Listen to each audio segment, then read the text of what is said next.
Thank you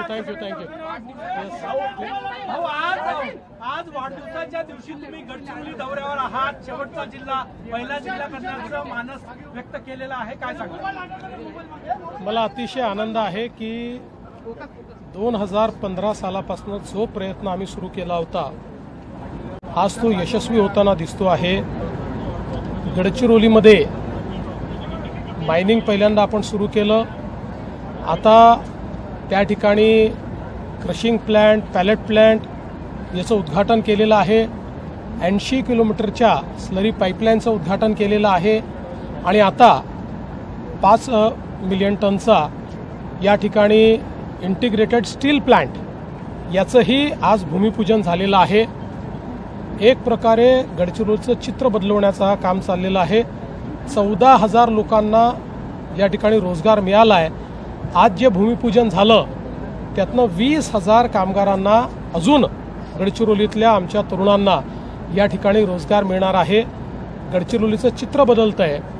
आज आम्ही एका आमच्या भगिनीला त्या ठिकाणी ज्यावेळेस तिच्याशी बोलत होतो त्यावेळेस तिने सांगितलं की मी हाऊसकीपिंगचं काम सुरू केलं 12,000 रुपये पगारावर आणि आता वॉल्वोची ट्रक या ठिकाणी ती चालवते आणि 55,000 रुपये तिला पगार मिळतो आहे. अशा अनेक लोकांचं जीवन यातनं बदललेलं आहे. सगळ्यात महत्त्वाचं आम्ही गडचिरोलीचा वापर वसाहतीसारखा होऊ देणार नाही हे सांगितलं होतं. इथे स्टीलची इकोसिस्टीम सुरू करतो पण गडचिरोलीच्या जल, जमीन आणि जंगल याचं संवर्धन करण्याचं आम्ही ठरवलेलं आहे आणि म्हणून आजपासनं गडचिरोलीमध्ये 1 कोटी वृक्षारोपणाची मोहीम देखील आम्ही सुरू करतो. या वर्षी 40 लाख, पुढच्या वर्षी 60 लाख असे 1 कोटी वृक्ष आम्ही या ठिकाणी लावणार आहोत. आणि गडचिरोलीला आजही गडचिरोली हा महाराष्ट्रातला सर्वात जास्त हिरवा जिल्हा आहे पण त्याचाही रेकॉर्ड तोडण्याचं काम आम्ही या निमित्ताने करणार आहोत. आतापर्यंत 14,000 लोकांना रोजगार मिळाला तरी तुम्ही आता म्हटलं की शहरी नक्षलवादी ज्या संघटना आहेत त्या अफवा पसरवतात की इथे आदिवासींची जमीन बळकवली जाते. कशा पद्धतीने तो प्रोपगंडा हा निश्चितपणे वेगवेगळ्या प्रकारचे प्रोपगंडा चालत आहेत. मागच्या काळामध्ये हा प्रोपगंडा चालवला की लाखो वृक्षतोड झालेली आहे, आदिवासींच्या जमिनी बळकवण्यात आलेल्या आहेत, काही लोकांना तर त्या ठिकाणी यमसदनी देखील पाठवलेला आहे. अशा प्रकारच्या खोट्या अफवा या मोठ्या प्रमाणात सोशल मीडियामध्ये टाकण्याचा प्रयत्न केला आणि ज्यावेळी त्याचा सोर्स कुठे हा आम्ही शोधून काढला त्यावेळी काही कलकत्त्यातनं होते, काही बंगलोरमधनं होते. त्यामुळे या भारताचा विकास होऊ नये, महाराष्ट्राचा विकास होऊ नये, गरिबाचा विकास होऊ नये, दलित, आदिवासी, ओबीसींचा विकास होऊ नये अशा प्रकारच्या षडयंत्राचा भाग असलेले हे जे शहरी माओइस्ट संघटना आहेत या संघटनांच्या माध्यमातून हा प्रयत्न चालला आहे पण आमच्या कार्यातून आणि कृतीतून त्याला उत्तर मिळत आहे. आज आपण बघितलं असेल हे जे 14,000 लोक या ठिकाणी लागलेले आहेत या 14,000 लोकांमध्ये 99% दलित, आदिवासी आणि ओबीसी आहेत.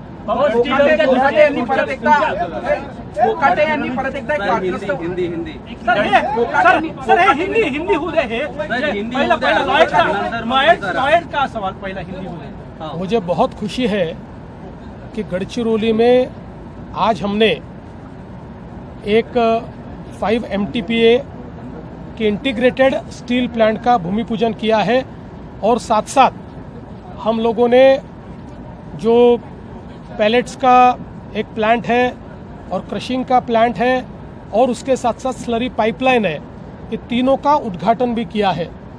आज गडचिरोली में सस्टेनेबल माइनिंग को हमने प्रमोट किया है, ग्रीन माइनिंग को प्रमोट किया है और मुझे बहुत खुशी है कि लॉयड कंपनी ने इन्हीं तत्वों पर चलकर आज गडचिरोली में ये सारा जो यहाँ पर एक प्रकार से इंडस्ट्री खड़ी की है इसके कारण गडचिरोली के 14,000 हमारे युवाओं को और युवतियों को यहाँ काम मिला है और अभी जो आज हमने भूमि पूजन किया है उसमें से 20,000 नए तरुण तरुणियों को यहाँ पर रोजगार मिलेगा और ये अच्छे तरीके से स्थानिकों को ट्रेनिंग देकर उनको ही यहाँ रोजगार दिया जा रहा है।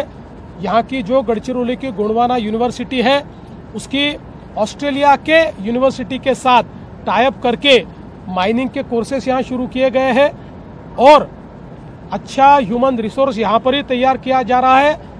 और केवल यहाँ पर स्टील की इकोसिस्टम नहीं तो उसके साथ साथ अच्छा अस्पताल, अच्छी स्कूलें ये भी खोली जा रही है।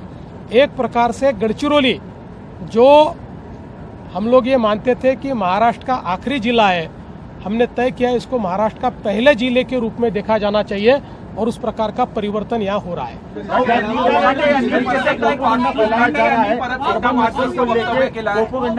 देखिए ऐसा है कि अभी गढ़चिरौली धीरे धीरे माओवाद से मुक्त हो रहा है।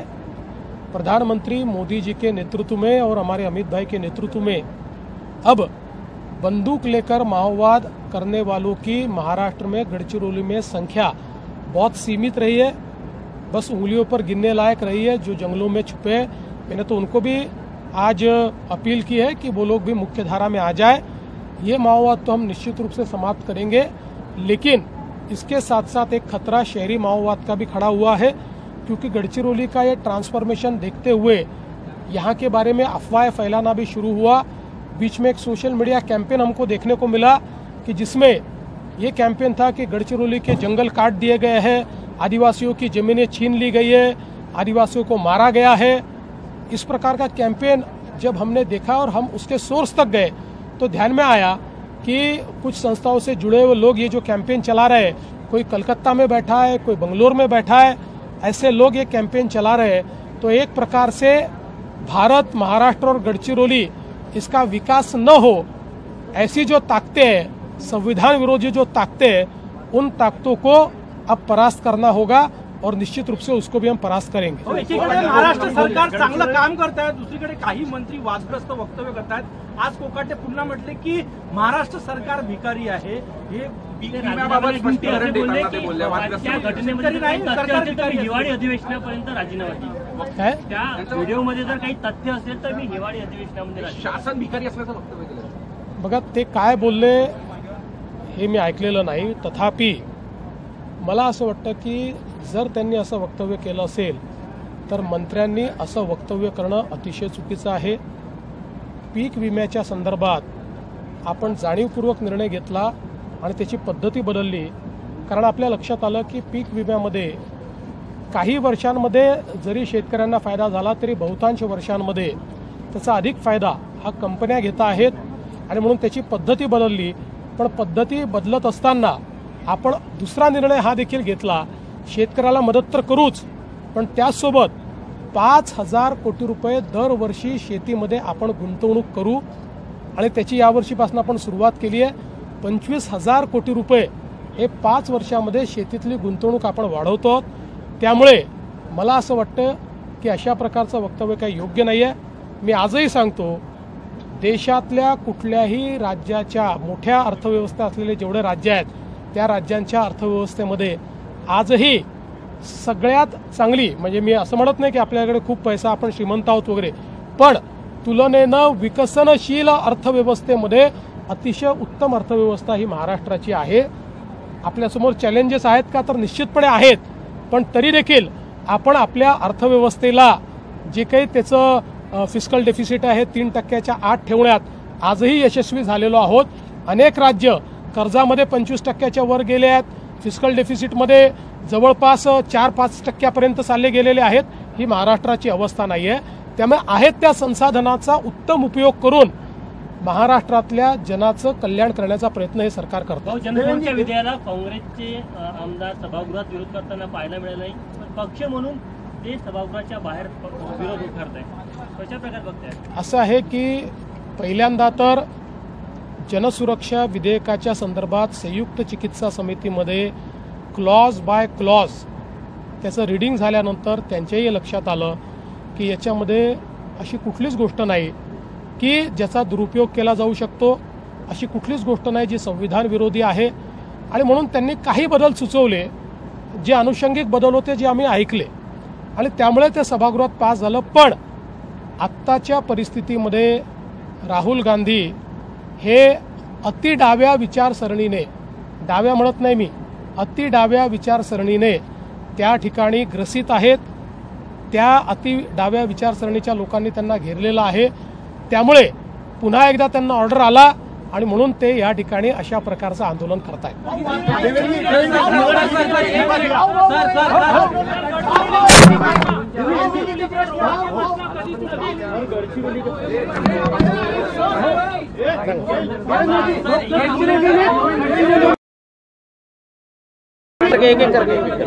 हाँ बोला. यहाँ पर आज 450 बकरों का कत्ल हुआ है, क्या कहेंगे? देखिए, सावन मास का महीना चल रहा है, सावन मास का महीना ये मुझे मालूम नहीं. आप यहाँ पर 450 बकरों का कत्ल हुआ है. अरे बाबा, याचा माझा काय संबंध आहे, मला याची माहिती नाही. मुख्यमंत्र्याला कुठले प्रश्न विचारायचे जरा ठरवत जा.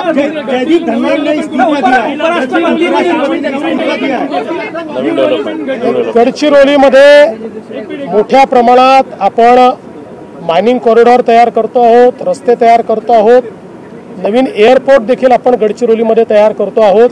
त्या संदर्भात OLS सर्वे करता आपण पाठवलेला आहे. त्यामुळे मला असं वाटतं की सर्व प्रकारचा विकास हा गडचिरोलीमध्ये आपण करणार. किती स्टील प्रकल्प सर आता येणार आहेत? किती स्टील प्रकल्प? जिंदालनी देखील आमच्याकडे जागेची मागणी केलेली आहे. त्यांची जागा देखील आम्ही जवळपास निश्चित केलेली आहे, त्यांना ती दाखवलेली आहे. पहिल्यांदा जी जागा सिलेक्ट केली होती त्याच्यामध्ये मोठ्या प्रमाणात गावातला भाग आणि बगायती भाग जात होता, म्हणून ती जागा आम्ही रद्द केलेली आहे आणि नवीन जागा त्या ठिकाणी आम्ही शोधलेली आहे. त्यामुळे त्यांनाही आम्ही जागा देतो. हिंदू लोकांना शिवे मारण्याची धमकी दिली जाते, तक्रार केल्यावर पोलिसांनी इन्सिनेटर दिलं, याच्यावर काय करा? अशा प्रकारे गोमांस विक्री होत असेल तर कारवाई केली जाईल, आवश्यकता असेल तर त्यांच्यावर मकोका लावला जाईल. चांगले रस्ते किती वर्ष लागेल आम्हाला?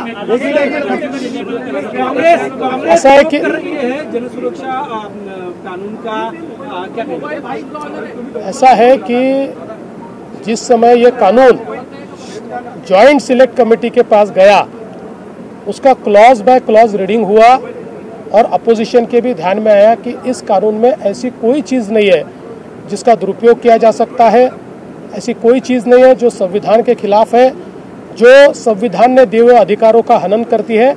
इसलिए उन्होंने कुछ इंसिडेंटल चेंजेस उसमें बताए जो हमने मंजूर किए.